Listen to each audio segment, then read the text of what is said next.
sub-counties, and they know which facilities have been closed and which have been allowed to continue practice.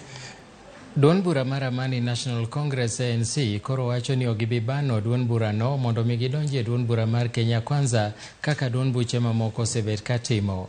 Jagoro mar ANC Omboko Milemba owacho ni ANC biro mana bede achiel kod Kenya Kwanza to mana kaka duond bura ma ok bi kethi.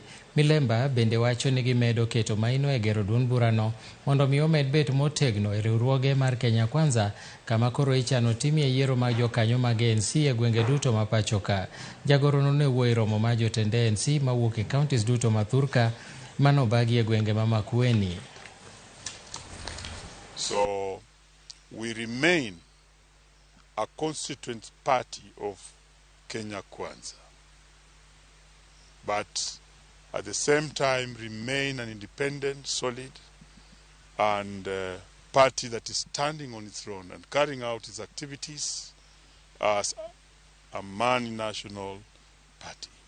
It's very important to remind you again at this particular juncture that in this meeting we have any plans whatsoever of folding ANC as a party.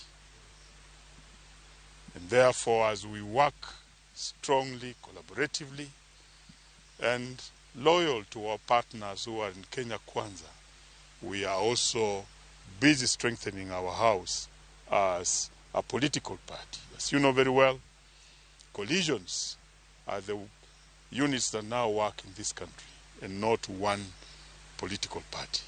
And therefore we need to be a strong member of our coalition.